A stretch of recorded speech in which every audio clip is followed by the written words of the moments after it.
ورحمۃ اللہ وبرکاتہ۔ الحمد للہ رب العالمین والعاقبۃ للمتقین والصلاة والسلام علی سید الانبیاء والمرسلین، اما بعد فقد قال اللہ عز وجل اعوذ باللہ من الشیطان الرجیم، بسم اللہ الرحمن الرحیم۔ وإذا سمعوا ما أنزل إلى الرسول ترى أعينهم تفيض من الدمع مما عرفوا من الحق يقولون ربنا آمنا فاكتبنا مع الشاهدين آمنت بالله صدق الله العظيم۔ اللهم صل على سيدنا محمد وعلى آل سيدنا محمد وبارك وسلم۔ اللهم صل على سيدنا محمد وعلى آل سيدنا محمد وبارك وسلم۔ اللهم صل على سيدنا محمد وعلى آل سيدنا محمد وبارك وسلم۔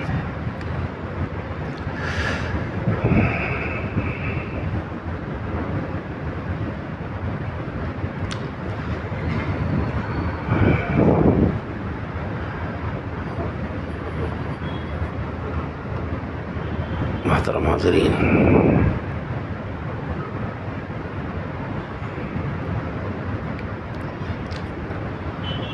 رمضان المبارک میں اللہ نے جنہیں وسعت دی ہے انہیں ایک کام ضرور کر لینا چاہیے۔ زکوٰۃ و تخر ادا کرنا ہی ہے، لیکن ساتھ میں اور کام کر لے تو وہ بہت بھلا ہے، بہت فائدہ بخش ہے۔ یہ ہے کہ کسی روزے دار کو افطار کرا دے۔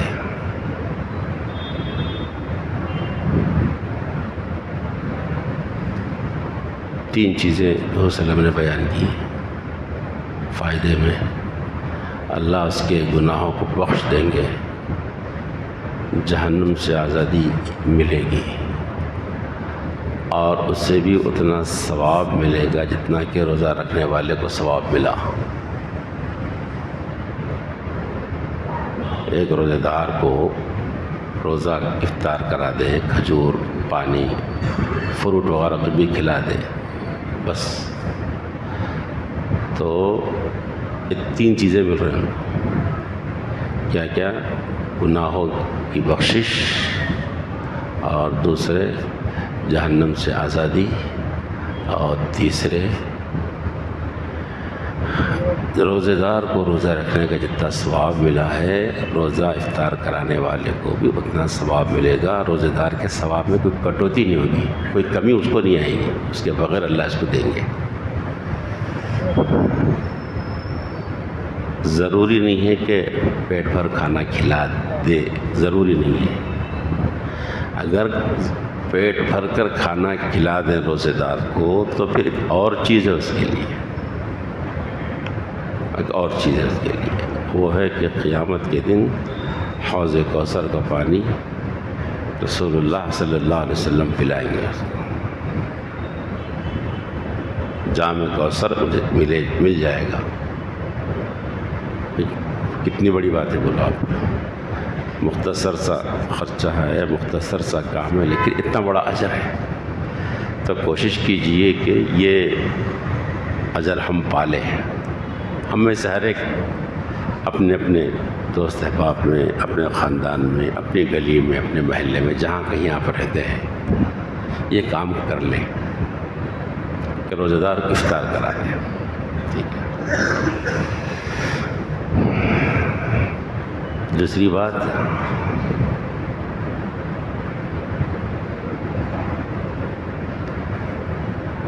جو حضرات اعتکاف کر رہے ہیں وہ 10 دن صحیح آداب کی رعایت کے ساتھ میں اعتکاف کریں، حدود سے باہر نہ جائیں، اور مسجد میں کوئی دنیا کا کام، دنیا کی بات نہ کریں۔ حتیٰ کہ وضو ہے تو پھر وضو کرنے بھی نہیں جانا ہے، غسل ہے تو غسل کرنے جانا نہیں ہے۔ اتنا اعتکاف اس کو بولتا ہے۔ اب بعض حضرات مسجد میں آ کر پیپر کا زمانہ ہے تو پیپر لا کے پڑھتے بیٹھے ہوئے ہیں، موبائل میں جناب خبریں سنتے بیٹھے ہوئے ہیں، موبائل میں چیزیں دیکھتے ہوئے بیٹھے ہیں، گیماں کھیلتے ہوئے بیٹھے ہیں. کتنی بری بات ہے، کیا ہے. تو ہوتا کیا ہے اس سے، تو گناہ بڑھ جاتا ہے اس سے. مسجد میں سے باہر بیٹھ کر کام کر لیے تو مسئلہ نہیں تھا، مسجد کے اندر بیٹھ کے دنیا کے کام کرنا تو گناہ بڑھ جاتا اس سے. اعتکاف تو رہتا نہیں، چھوڑو، وہ تو اعتکاف ہے ہی نہیں. وہ اپنے سمجھ لینے سے اعتکاف نہیں ہوتا نا. ہمارے سمجھ لینے سے کوئی کام نہیں ہوتا. کام وہ ہے جو اللہ کے پاس کام ہے. سب عمل ہے، وہ عمل اللہ کے پاس جو عمل ہے وہ عمل ہے، وہ جو مقبول عند اللہ ہے، جو شرائط اور آداب کی رعایت کے ساتھ ہے، وہی عمل اللہ کے نزدیک عمل شمار ہے. اب ایک آدمی بغیر وضو کے 1 گھنٹہ نماز پڑھا تو نماز ہوتی کیا؟ بولو آپ اس کی. پورے خشوع و خضوع سے پڑھا اور نمازوں میں 1 گھنٹہ لمبی رکعت پورا سورہ بقرہ پڑھ دیا انہیں، ہوتی نماز کی؟ نہیں ہوتی. شرائط نہیں نا اس کی، نہیں ہوتی نماز. آپ سمجھ لے رہا ہوں نماز کو، تو کیا کریں گے اس کو؟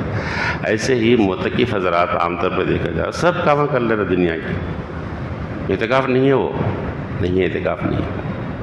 رہنا ہے، اعتکاف میں آنا ہے تو حدود کی رعایت ہو، آداب کی رعایت ہو، شرائط کے ساتھ رہیے تو پھر انشاءاللہ ثواب ملے گا.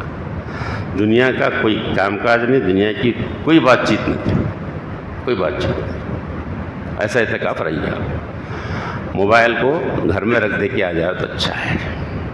بس جو بچہ کھانا لانے کے ذمہ دار ہے اس کو بول دے کھانا لا لے، کھا لی، بس پڑھے رہے ہم اور ہمارا مالک اللہ. بس کوئی نہیں، کچھ نہیں. قرآن مجید کی تلاوت ہو، ذکر ہو، نوافل ہو، دعائیں ہوں.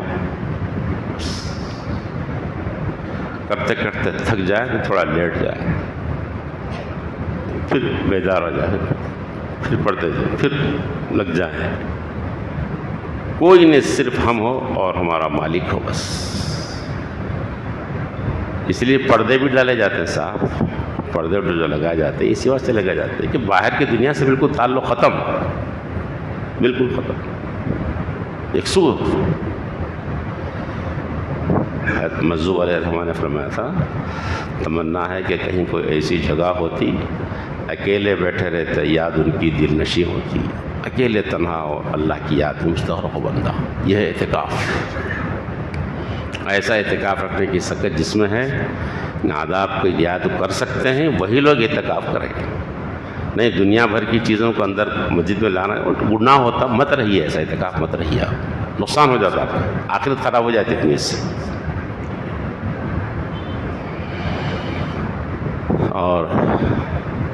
اور ایک بات یہ ہے دوستو، زکوٰۃ ادا کیجئے، خوش دلی سے ادا کیجئے، اس کو ٹالیے مت. کل کے دن یعنی بعد میں دیں گے، بعد میں دیں گے، بعد میں دیں گے. ضروری نہیں ہے کہ ہم بعد میں رہیں، اور یہ بھی ضروری نہیں ہے کہ ہم رہیں تو ہمارا مال بھی رہے. یہ بھی ضروری نہیں، کبھی بھی کچھ بھی ہو. ہم رہیں لیکن ہمارا مال نہ رہے تو زکوٰۃ تو فرض آ گئی نا ہمارے اوپر. اب کیا کریں گے؟ اور ہم ہی نہیں رہے، ہم سوچے تھے شوال میں دیں گے، ہم سوچے تھے ذی القعدہ میں دیں گے، مئی جون جولائی میں دیں گے. ہم نہیں رہے تو کیا کریں گے؟ کیا توقع ہے کہ ہماری اولاد دے؟ آپ امید کرتے ہیں اس کی اولاد دے گی زکوٰۃ ہماری طرف سے؟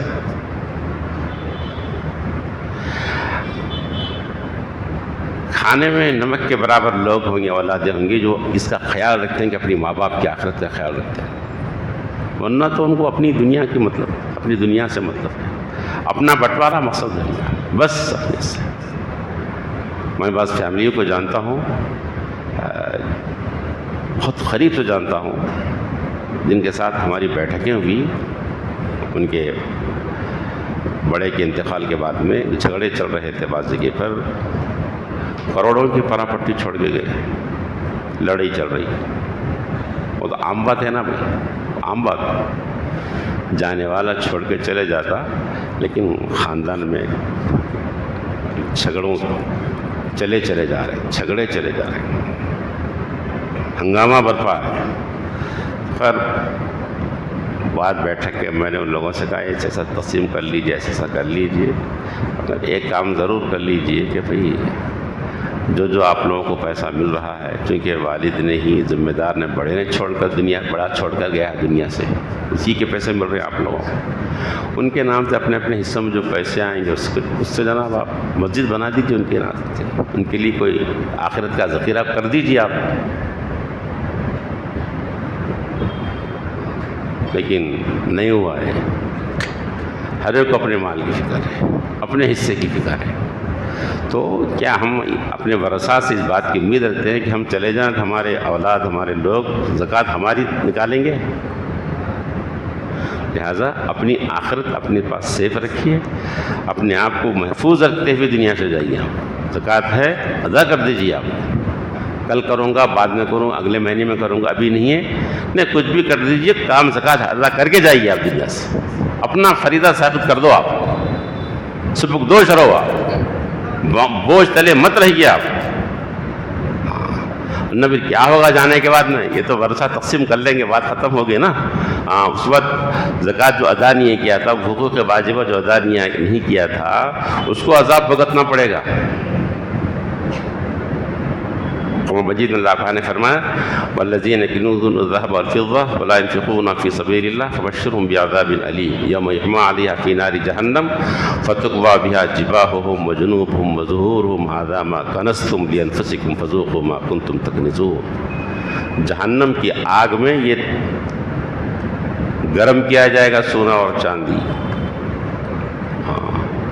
اور جنہوں نے زکوٰۃ ادا نہیں کی تھی ان کے پیشانیوں کو، ان کے بازوؤں کو، ان کی پیٹھ کو داغا جائے گا اس سے۔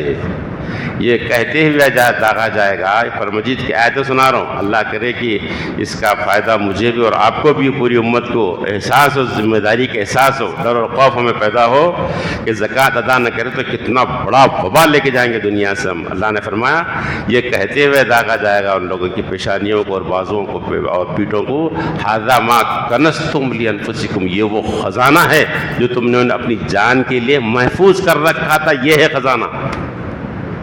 فذوقوا، چکو تم اس کو، اب چکو، اب اس کا عذاب چکو تم۔ کیا کوئی چاہتے ہیں بھی ہم میں سے ایسا ہوا ہمارے ساتھ؟ کوئی نہیں چاہتے نا۔ ادا کر دو زکوٰۃ، نکال دو، نہیں اگلے مہینے، نہ اگلے مہینے، اب نکال دو،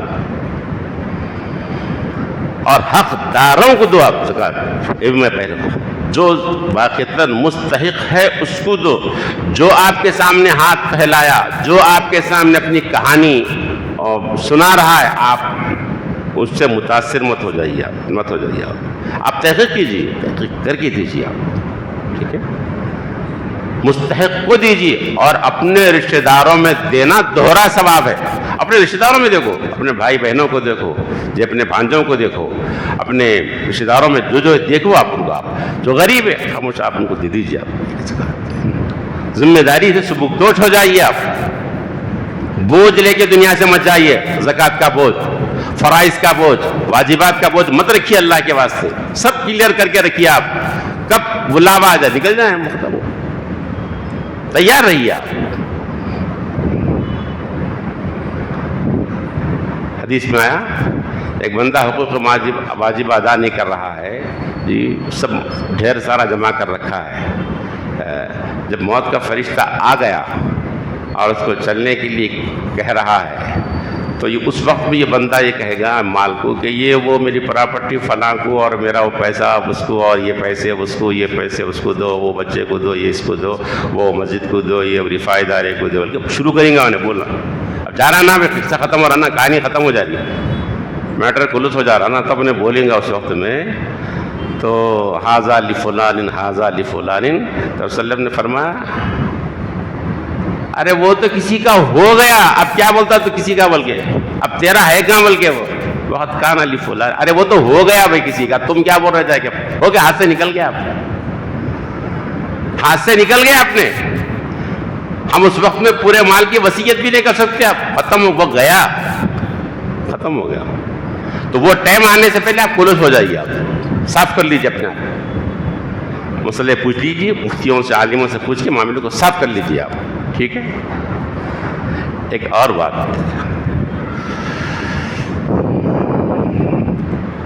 قرآن مجید کا یہ مہینہ ہے، یعنی قرآن مجید اس میں نازل ہوا، معلوم ہے شہر رمضان الذی انزل فیہ القرآن، قرآن مجید اس میں نازل ہوا، اس وجہ سے بھی اس مہینے کی عظمت بڑی ہے، روزے کی وجہ سے بھی اور قرآن مجید کے نزول کی وجہ سے بھی۔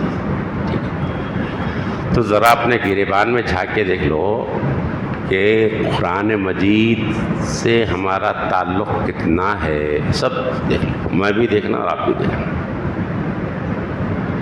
پہلی بات قرآن شریف پڑھنے آتا نے وہ دیکھ لو، اور دوسری بات آتا تو تلاوت کتنی ہوتی وہ دیکھ لو، تیسری بات عمل کتنا اس کا یہ دیکھ لو۔ پہلے مرحلے میں ہی آؤٹ ہے، فرسٹ نمبر پہ ہی آؤٹ ہے یہاں پر۔ قرآن مجید پڑھنا ہی نہیں آتا بہت سے احباب کو، اور اس سلسلے میں فکر بھی نہیں ہے کہ ہم قرآن مجید سیکھیں گے، جیسے چل رہی چلا لو ایسی ٹھیک، ایک مدہوش زندگی، مدہوش دیوانوں کی زندگی گزر رہی ہے، چل رہا ہے، کوئی پلٹ کے دیکھنا ہوش میں آنا قرآن مجید ہم کو نہیں آ رہا، ہم سیکھ لیں گے۔ تو آج تہیہ کر لیجئے کہ جن کو قرآن مجید پڑھنا نہیں آتا وہ سیکھ لیں گے۔ یہاں ماشاءاللہ نظم ہے قرآن مجید کے سکھانے کا، سیکھنے کا، بالغوں کے لیے، بچوں کے لیے تو نظم ہے جہاں مسجد میں تقریباً ہے، یہاں بالغوں کا بھی نظم ہے، آپ نام لکھا یہ سیکھ لیجیے۔ الحمدللہ کئی احباب سیکھ لیے قرآن شریف اللہ کے فضل و کرم سے۔ آپ آج تہیہ کر کے اٹھیے کہ ہم قرآن شریف سیکھیں گے۔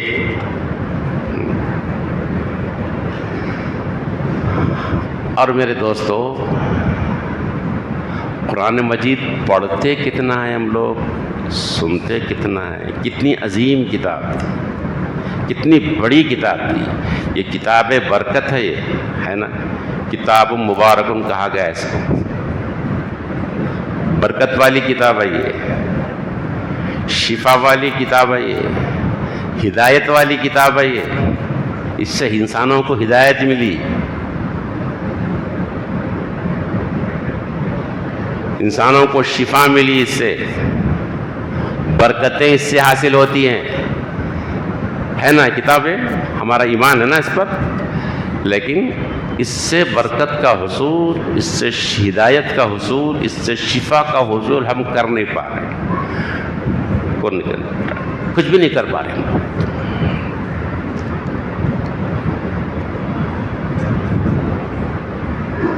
اتنا بڑا سرمایہ ہے، اتنی بڑی کتاب ہمارے درمیان میں ہے، پوری کائنات میں اس سے بڑی کوئی کتاب نہیں ہے۔ قرآن مجید نے جو چیلنج اور دعویٰ کیا تھا وہ دعویٰ آج بھی برقرار ہے، آج بھی برقرار ہے۔ وَإِن كُنتُمْ فِي رَيْبٍ مِّمَّا نَزَّلْنَا عَلَىٰ عَبْدِنَا فَأْتُوا بِسُورَةٍ مِّن مِّثْلِهِ، اگر تم کو شک ہے اس کتاب کے بارے میں جو ہم نے اپنے بندے پر نازل کیا ہے کہ وہ اللہ کی کتاب نہیں ہے، تو لا تم ایسی کتاب بنا کر لا لو۔ تو آج تک صدیاں گزر گئی، چیلنج بدستور قائم ہے، دنیا کا کوئی ادیب، کوئی فاضل، کوئی بڑا عالم اس کی مثل نہیں بنا، ایک حرف نہیں بنا سکا، اتنی بڑی کتاب ہمارے پاس ہے۔ تاریخ میں بعض واقعات ملتے ہیں، اس کے واقعہ سنو آپ کو۔ جب آیت نازل ہوئی تو لوگوں نے سوچا کہ بھئی ایسا کر لیں گے کام۔ بڑے ادیب کو ابن المقفع نام تھا اس کا، اس کے حوالے کیا گیا قرآن مجید ایسی ایک بناؤ تمہیں، اور اس ادب کے دائرے میں، علمی دائرے کے اندر اس کی ٹکر کی کتاب بناؤ۔ بہت بڑا ادیب تھا اپنے وقت کا ابن المقفع۔ تیار ہو گیا، سرمایہ کی بات ہو گئی، اسباب وغیرہ کی بات ہو گئی، ایک سوئی دے کر دی گئی، 1 سال کا ٹائم پوچھا گیا، 6 مہینے کے بعد لوگ گئے اس کے پاس، اس کمرے میں جہاں یہ کام کرنے کے لیے بیٹھا ہوا تھا۔ تو لکھا ہے کتابوں میں کہ اس حال میں لوگوں نے پایا اس کو، بڑے ادیب، دنیا کا بڑا ادیب جس نے چیلنج کو قبول کیا تھا، اس حال میں پایا کہ میز سامنے ہے اور اس کے پر بکھرے ہوئے کاغذات ہیں اور پورے کمرے میں بکھرے ہوئے کاغذات پڑے ہوئے ہیں اور شدید بے چینی کے عالم میں بیٹھا ہوا شخص. جب ہو گئے کیا ہوا, کہاں تک ہوا کام, کہا کہ 6 مہینے گزر گئے, ایک جملہ میں ابھی تک نہیں بنا سکا, معاف کر دو میں نہیں کر سکتا کام. دنیا کا بڑا ادیب قرآن مجید کا ایک فقرہ, ایک جملہ نہیں بنا سکا صاحب. وہ کتاب میرے اور آپ کے پاس ہے, اور کس حال میں وہ سب کو معلوم ہے. کس حال میں؟ دھول ہے اس کتاب پر, ورق پھٹے ہوئے ہیں, نہ مردوں کو پڑھنے کی فرصت ہے نہ عورتوں کو پڑھنے کی فرصت ہے. ہاں ایک وقت پڑھتے ہیں پورے گھرانوں میں, جب کسی کا انتقال ہوتا ہے اس وقت پڑھتے ہیں کتاب. یہ کتاب کے ساتھ ہماری جو صورتحال ہے وہ یہ ہے, پڑھتے ہیں. بلکہ بعض گھرانے میں پڑھتے بھی نہیں, پڑھنے والوں کو بلا کر پڑھواتے ہیں. کچھ ہدیہ دے دیتے ہیں ان کو, وہ بچے آنا, وہ لوگ پڑھنا, پڑھ کے چلے جانا. بس جب دکان کا افتتاح ہوتا ہے, گھر کا افتتاح ہوتا ہے, تو بھی قرآن مجید پڑھنے والوں کو بلایا جاتا ہے, پڑھ لیتے ہیں, کچھ مٹھائی تقسیم کر جاتی ہے, قصہ ختم. یہ ہے قرآن مجید کے ساتھ ہمارا رشتہ. اب اس سے برکت ملیں گی, ہدایت ملیں گی, شفا ملیں گی, وہ تو کیسا ملیں گی بولو آپ. یہ ہے نا کتاب, لیکن ہے نہیں اس کے ساتھ. دوستو یہ کس کتاب سے لوگوں کو ہدایت ملی, لوگوں کی زندگیاں بدل گئی. دوستو وہ قصہ موجود ہے حدیث کے اندر. خود صلی اللہ علیہ وسلم ایک طرف بیٹھے ہوئے تھے حرم میں, کفار و قریش ایک طرف بیٹھے ہوئے تھے, روز روز اسلام کی طرف لوگ بڑھ رہے تھے. تو عتبہ نے, بڑا آدمی تھا, اس نے کہا کہ میں ایک بات کا تو محمد صلی اللہ علیہ وسلم سے ایک معاملہ کرتا ہوں, اگر سٹ ہو گیا تو قصہ ختم ہو جاتا. کیا کچھ لے دے کے بات ختم کرا دیں گے؟ ہاں بات کر لو بولے, بہت اچھی بات کرو. بات گئے وسلم بس وہی بیٹھے تھے حرم میں. دیکھو محمد صلی اللہ علیہ وسلم, اس کام سے اگر تم یہ چاہتے ہو کہ تمہیں سرداری مل جائے تو ہم تم کو اپنا سردار بنا لیں گے. اگر تم دولت چاہتے ہو نا محمد, ہم تم کو اتنا مال اکٹھا کر کے پورے عرب کے بڑے دولت تم بن جاؤ گے. چلو تیار ہے تو بولو. اب آگے کی اور چیز بتاتے آپ کو, اگر آپ کو بادشاہت مطلوب ہے تو دیکھو محمد ہم تم کو اپنا بادشاہت, قصہ ختم کرو نا. ایک چوتھی اور ایک چیز ہے دیکھو, کہ اگر تم کو جنون ہے, ذہنی کا کوئی مسئلہ ہے تم کو, تو چلو اس کا علاج کر دیں گے ہم تم کو. علاج کر دیں گے نا, ختم کر دو نا بات کو. وہ صلی اللہ علیہ وسلم خاموش سنتے رہے. یہ سنت ہے رسول اللہ صلی اللہ علیہ وسلم کی, کہ دشمن کی باتوں کو بھی غور سے سنا کرتے تھے. آج ہمارے اندر تاب نہیں ہے, قوت نہیں ہے, ہمارے پاس صبر نہیں ہے کہ کوئی ہمارے خلاف بولے. ہم آپے سے باہر, ہم سننا ہی نہیں چاہتے اس کی بات کو. یہ کہاں کی سنت ہے دوستو؟ نبی کی سنت. دشمن ہے, حرم میں آ کر بول رہا ہے, اتنی الٹی بات کر رہا ہے, پیشکش دنیا کی کر رہا ہے. جو شخصیت انسانوں کو آخرت کی طرف بلا رہی ہے, اس کو دنیا کی پیشکش. لیکن اللہ کے رسول خاموش سن رہے ہیں, خاموش سن رہے. جب سب کچھ بول چکے عتبہ, تو صلی اللہ علیہ وسلم فرمایا, عتبہ ہو گیا, تم بول لیے, بات ہو گئی تمہاری. ہاں اب میں بولتا ہوں, تم سنو گے. کیا طریقہ ہے صلی اللہ علیہ وسلم, کیا طریقہ ہے. اللہ کرے کہ طریقہ ہمارے اندر بھی آ جائے صاحب. کیا اسلوب ہے, بات کرنے کا ڈھنگ دیکھیے آپ, بات سننے کا ڈھنگ دیکھیے آپ صلی اللہ علیہ وسلم. اب آپ نے جواب میں کیا کہا؟ قرآن مجید کی 24ویں پارے کی آیتیں پڑھ کے سنائی. حامیم تنزیل من الرحمن الرحیم, کتاب فصلت آیات قرآن عربی لقوم یعلمون, بشیر و نذیر فاعرض اکثرهم فهم لا يسمعون. قرآن کی آیتیں پڑھنا شروع کر دی. پڑھتے پڑھتے جب وہ وسلم پڑھ رہے تھے تو حیرت میں تھا عتبہ سردار, اپنے ہاتھ پیچھے پیٹھ کے پیچھے لگا. حیرت وسلم کو دیکھ کے غور سے سن رہا تھا, حیرت میں تھا, سن رہا نہیں. وسلم جب آیت پڑھتے تو یہاں تک پہنچے, فَإِنْ أَعْرَضُوا فَقُلْ أَنذَرْتُكُمْ صَاعِقَةً مِثْلَ صَاعِقَةِ عَادٍ وَثَمُودَ. وسلم کے منہ پر ہاتھ رکھ دیا عتبہ نے, اے محمد ذرا رک جاؤ, اب بس کر دو. کیا تھی آیتیں؟ وہ ڈر رہا تھا کافر قرآن مجید کی آیتوں سے. کافر ہے لیکن ڈر رہا تھا. کس بات سے؟ قرآن مجید میں یہ کہا گیا تھا, اس کے مطلب یہ, اگر یہ لوگ اعراض کریں تو آپ ان کو ڈرائیے کہ جیسے عاد و سمود پر بجلیاں کڑکی, وہ بجلیاں ان کے اوپر بھی آ جائیں گی, آپ ڈرائیے ان کو. اللہ کے محمد رک جاؤ, خاندان کا واسطہ دیا, نہ سب کا رک جاؤ رک جاؤ رک جاؤ، ڈر رہا تھا کہیں بجلی آنا جا، کافر ہے ڈر رہا۔ حضور صلی اللہ علیہ وسلم پڑھ کے سنائے۔ اس کے بعد کیا ہوا؟ حضور صلی اللہ علیہ وسلم نے پڑھا، عتبہ سن لیا تم نے؟ اب دیکھو بات کا انداز، سن لیا، اب تمہاری مرضی جو چاہے کر لو، جاؤ۔ واپس پلٹا ہے اپنے لوگوں کے پاس، تو چہرہ کا دیکھتے ان لوگوں نے کہا کہ عتبہ وہ نہیں جو یہاں سے گیا، عتبہ بدل چکا ہے، ایک کافر قرآن مجید سنتا ہے لیکن بدل جا رہا ہے۔ آ کر انہوں نے عتبہ نے کہا میں نے بہت سی چیزوں کو سنا ہے لیکن محمد کا کلام کچھ اور کلام، چیز کو اور چیز، بہتر ہے کہ تم اس کو مان جاؤ۔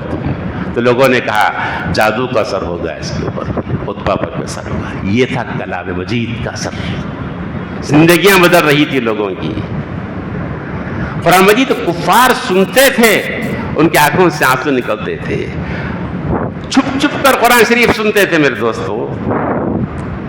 نجران کے 70-80 لوگ حبشہ سے آئے ہیں، عیسائی حضور صلی اللہ علیہ وسلم کے پاس آئے ہیں، بڑے بڑے مشائخ آئے ہیں، بادشاہ نے باعث حبشہ نے بھیجا تھا، حضور صلی اللہ علیہ وسلم پاس آئے، آ کر بیٹھے، حضور صلی اللہ علیہ وسلم نے ان کو یاسین شریف پڑھ کر سنائی، وہ سن رہے تھے اور رو رہے تھے۔ قرآن مجید نے کہا وَإِذَا سَمِعُوا مَا أُنزِلَ إِلَى الرَّسُولِ تَرَىٰ أَعْيُنَهُمْ تَفِيضُ مِنَ الدَّمْعِ مِمَّا عَرَفُوا مِنَ الْحَقِّ۔ اے اللہ کے نبی، جب آپ کا قرآن جب سنتے ہیں یہ لوگ، مَا أُنزِلَ إِلَى الرَّسُولِ، جو رسول کی طرف نازل اس قرآن کو سنتے ہیں، تو آپ دیکھیں گے تَرَىٰ أَعْيُنَهُمْ تَفِيضُ مِنَ الدَّمْعِ، ان کی آنکھوں سے آنسو بہ رہے ہوں گے۔ عیسائی ہیں، دل پر اٹیک کرتا ہے قرآن مجید، دل کی دنیا رو رہے ہیں وہ لوگ۔ ہدایت مل رہی تھی لیکن آج ہم کو ہدایت نہیں مل رہی، آج ہم کو، ہم بدستور جہاں تھے وہی ہیں، کیونکہ قرآن مجید کے ساتھ ہمارا سلوک بدل گیا، ہمارا رویہ بدلا ہوا ہے۔ جو ہم میں سے پڑھنا نہیں جانتا وہ پڑھنا سیکھنے کی کوشش میں نہیں ہے، جس کو تلاوت کی فرصت نہیں وہ تلاوت کرنا چاہتا بھی نہیں ہے، وہ نہیں چاہتا، بس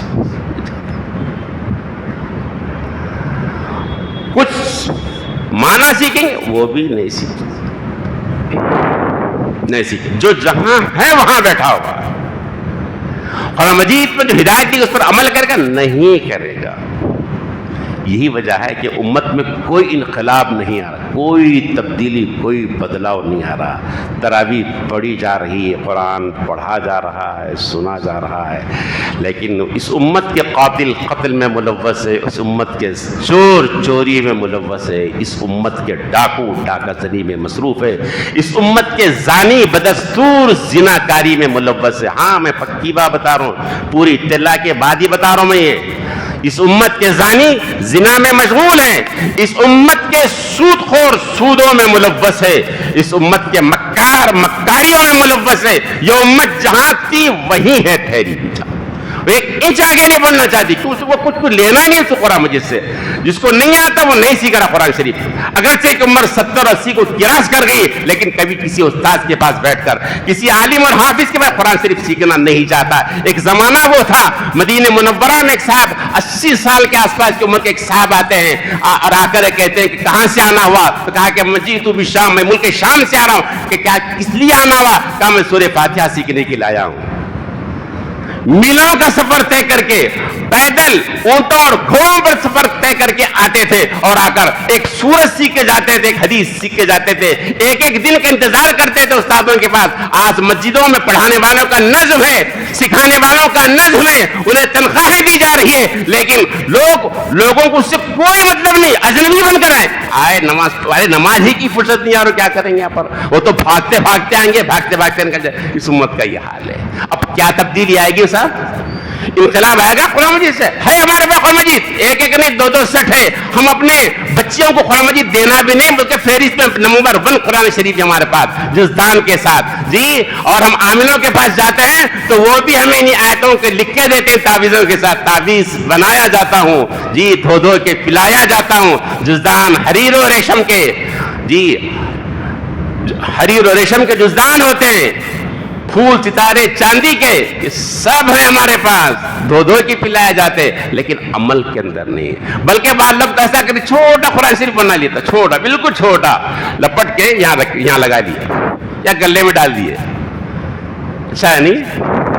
بھینس کی بھی لگا لو تھی جب گلے میں ڈالو دودھ ملتا آپ کو ملتا لگا لو آپ لگا دیں چھوٹا قرآن شریف دیکھ چھوٹے قرآن شریف کیا دن پہ لگا لیتے آپ ہوتا کیا ملتا اس سے آپ کو کون بولے آپ جو عمل کرنا ہے جو سیکھنا وہ تو کچھ بھی نہیں ہے ایک نئے دھندے پہ لگ گیا ہوش میں میرے دوست آج تہیا کر کے اٹھو آپ کہ ہم قرآن شریف سیکھیں گے جو سیکھے ہیں وہ پڑھنے کے لیے کم از کم ایک گھنٹہ نکالیں گے کم از کم ایک گھنٹہ نکالیں گے مجھے یاد آتے ہیں سابق اصغر صاحب روزانہ ایک منزل کی تلاوت کرتے تھے روز ایک منزل کی تلاوت